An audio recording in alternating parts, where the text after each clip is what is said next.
Fang Jimmy को सारा incident explain करने के लिए कहती है, लेकिन जिमी जियानन के सामने कुछ भी बताना नहीं चाहता था। जियानन उससे प्रॉमिस करता है कि वो इस बात को सीक्रेट रखेगा। इसके बाद वे दोनों बड़े मजे से जिमी की स्टोरी सुनने लग जाते हैं। जब जिमी क्रेडिट कार्ड चोरी होने की बात बताता है तब फैंग कहती है कि तुम उसके इतने क्लोज थे कि तुम्हें पता ही नहीं चला कि कब तुम्हारा क्रेडिट कार्ड चोरी हो गया। जिमी नर्वस होकर कहता है कि हम इतने भी क्लोज नहीं थे। फिर जिमी अपनी स्टोरी कंटिन्यू करता है। उन्हें बात करते हुए आधी रात हो जाती है। जियानन और फैंग समझ गए थे कि जिमी को उस लड़की पर क्रश है, इसलिए जिमी ने उसकी पुलिस कंप्लेन नहीं की, लेकिन जिमी इस बात को एक्सेप्ट नहीं कर रहा। इसके बाद जिमी की नज़र जियानन की बनाई शावर मशीन पर पड़ती है। जिमी को शावर मशीन पसंद आ जाती है। वे दोनों उस मशीन को लेकर फ्यूचर प्लानिंग करने लग जाते हैं। उन्हें देखकर लग रहा था कि अब वे दोनों फ्रेंड्स बन चुके हैं, लेकिन सुबह होते ही उन दोनों का बिहेवियर पहले जैसा हो जाता है।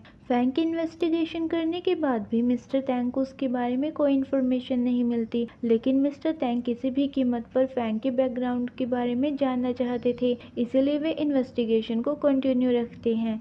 लाइसेंस ना होने की वजह से तियान को पुलिस पकड़ लेती है। कार स्कैन करने के बाद पुलिस को पता चल जाता है कि ये कार जिमी की है।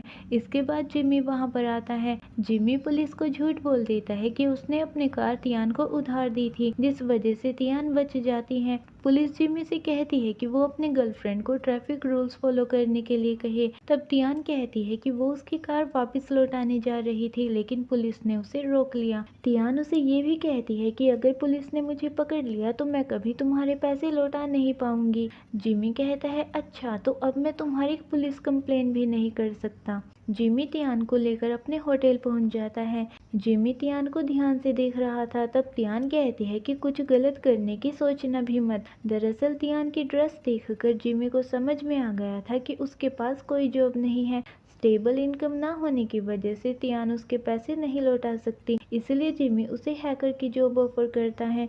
क्योंकि वीडियो डिलीट होने की वजह से जिमी को तियान पर शक हो गया था कि वो एक हैकर है, लेकिन तियान इस बात को एक्सेप्ट नहीं कर रही थी, पर फिर भी वो जिमी की दी हुई जॉब को एक्सेप्ट कर लेती है और अब जिमी तियान का बॉस बन चुका है। गैरी कर्ज में दबा हुआ है, इसलिए मिस्टर तैंग उसके शेयर्स खरीदने का प्लान बनाते हैं और इसकी सारी रिस्पॉन्सिबिलिटी मिस लू ले लेती है। मिस लू जियानन के क्लोज आने की कोशिश करती है, लेकिन जियानन खुद को उससे बचाकर चला जाता है। इसके बाद मिस लू गैरी से मिलती है। गैरी जानकर सरप्राइज हो जाता है कि उन्हें उसकी फाइनेंशियल प्रॉब्लम का पता लग चुका है। मिस लू कहती है कि तुम्हारी इन्वेस्टिगेशन हमने नहीं की, बल्कि तुम्हारी इन्वेस्टिगेशन एलन की एक्स गर्लफ्रेंड फैंग ने की थी। अगर उसने एलन को ये सब कुछ बता दिया तो एलन डेफिनेटली तुम्हें कंपनी से बाहर निकाल देगा। ये सुनकर गैरी टेंशन में आ जाता है, लेकिन वो मिस लू पर गुस्सा करते हुए कहता है कि वो अपने शेयर्स कभी नहीं बेचेगा। इधर एलन कंपनी में 2 अकाउंटेंट को लेकर आता है।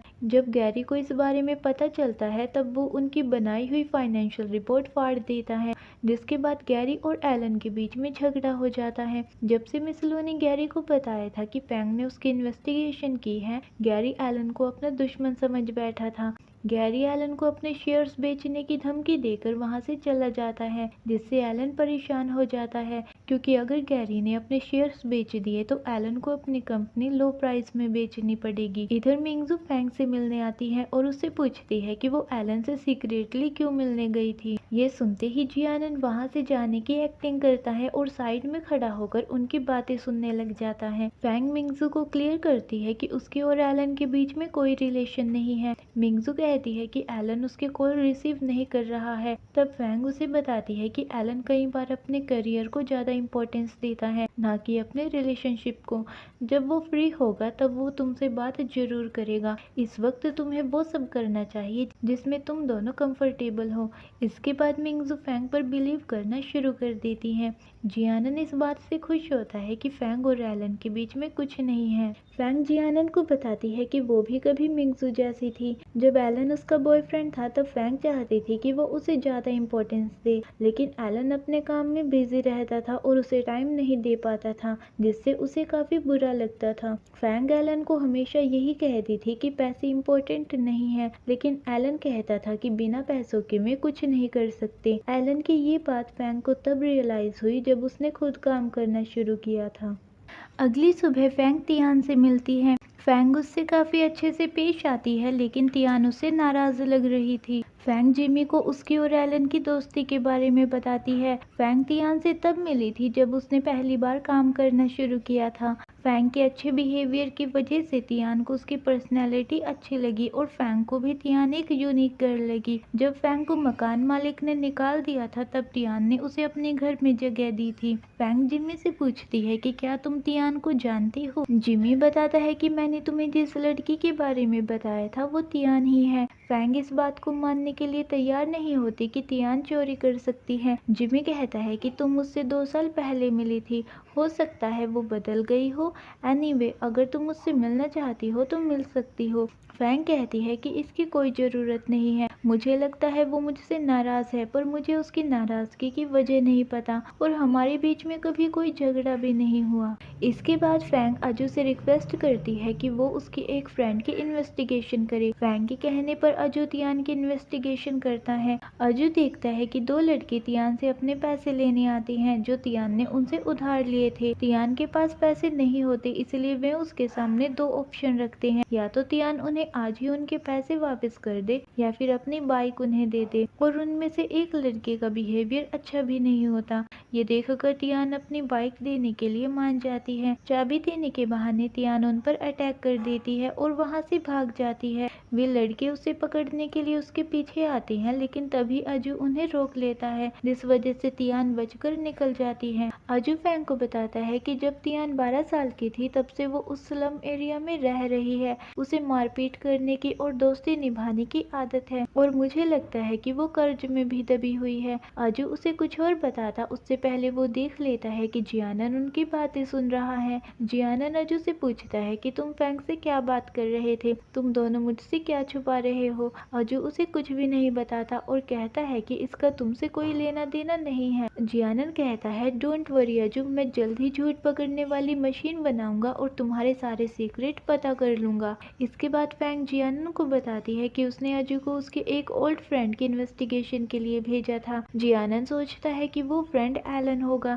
तब फैंग हंसते हुए कहती है कि वो एक लड़की है। इधर कुछ गैंगस्टर्स गैरी को किडनैप कर लेते हैं क्योंकि गैरी ने उनके पैसे वापस नहीं किए हैं। गैरी कहता है कि जिस दिन उसके शेयर्स बिक जाएंगे वो उनके सारे पैसे वापस कर देगा। गैंगस्टर कहता है कि वो उस दिन का इंतजार नहीं कर सकता। तब गैरी कहता है कि एक लड़की प्रॉब्लम खड़ी कर रही है, अगर वो रास्ते से हट जाए तो मेरा सारा काम आसान हो जाएगा। तब गैरी उन्हें उस लड़की को किडनैप करने की सलाह देता है। इधर मिंगजू अपनी ग्रैंडमा से उसके और एलन के रिलेशनशिप के बारे में बात कर रही थी और कह रही थी कि फैंग की वजह से उनका रिलेशनशिप खराब हो गया। तब ग्रैंडमा मिंगजू से पूछती है कि हमेशा एलन से तुम मिलने जाती थी या फिर एलन तुमसे मिलने आता था। मिंगजू कहती है कि एलन हमेशा बिजी रहता है, इसलिए मैं उससे मिलने जाती हूँ। ये सुनकर ग्रैंडमा कहती है कि अगर एलन तुम्हें पसंद करता होगा तो वो तुम्हें इग्नोर नहीं करेगा जैसे तुम उसे इग्नोर नहीं करती, और बार बार उसके पीछे जाना बंद कर दो। ग्रैंडमा ने इनडायरेक्टली मिंगजू को कह दिया था कि एलन उसे पसंद नहीं करता, लेकिन मिंगजू इस बात को एक्सेप्ट नहीं कर पा रही थी।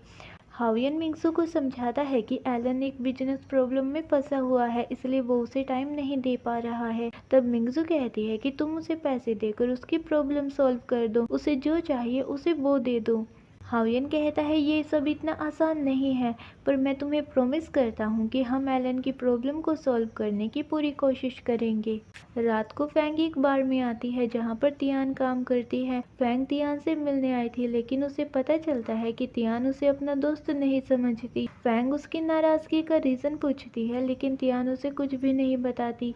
फैंग उससे कहती है कि अगर उसे फाइनेंशियल प्रॉब्लम है तो वो उसकी हेल्प कर सकती है। ये सुनकर तियान उस पर कमेंट करती है कि अब तुम अपने अमीर बॉयफ्रेंड के पैसे मुझ पर वेस्ट करोगी। अगर ऐसी ही बात है तो ये सारी वाइन्स खरीद लो, इससे मुझे काफी फायदा होगा। तियान ने फैंग के साथ मजाक किया था, लेकिन फैंग वहाँ रखी सारी वाइन्स खरीद लेती है और अपने कार्ड से पे करती है। साथ ही तियान को कमीशन भी मिलता है जो उसका उधार चुकाने के लिए सफिशिएंट था। फैंग घर वापस जा रही थी तभी उसकी किडनैपिंग हो जाती है। किडनैपर्स को देखकर तियान उन्हें बुरी तरह से पीटती है। जब तियान कार के नजदीक पहुंचती है तब उसे भी बेहोश कर दिया जाता है और वे तियान को भी किडनैप कर लेते हैं। फैंग का फोन बिजी आ रहा था जिस वजह से जियानन को उसकी चिंता हो जाती है। अजू कहता है कि शायद वो अपने किसी पर्सनल काम में उलझी हुई होगी। जियानन उससे पूछता है कि क्या वो सच में एक लड़की है जिससे फैंग मिलने गई है। अजू कहता है यस बॉस, हमारा विश्वास करो। तब जियानन कहता है अगर वो लड़का भी होता तब भी मुझे कोई प्रॉब्लम नहीं थी। लेकिन अजू अच्छे से जानता था कि अगर वो लड़का होता तो जियानन कैसे रिएक्ट करता।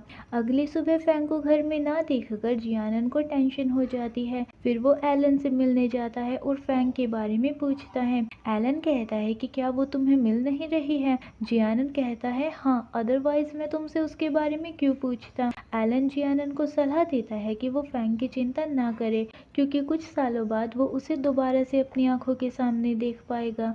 जियानन उससे नाराज होकर चला जाता है, जिसके बाद एलन फैंग को कॉल करता है पर उसका फोन स्विच ऑफ होता है, जिस वजह से एलन भी परेशान हो जाता है। जियानन जिमी को बताता है कि फैंग मिसिंग है। ये सुनकर जिमी फैंग की ब्रेसलेट की लोकेशन ट्रैक करता है और उन्हें उसकी लोकेशन के बारे में पता चल जाता है। सो फ्रेंड्स, आज की वीडियो में बस इतना ही। मिलते हैं नेक्स्ट वीडियो में। बाय।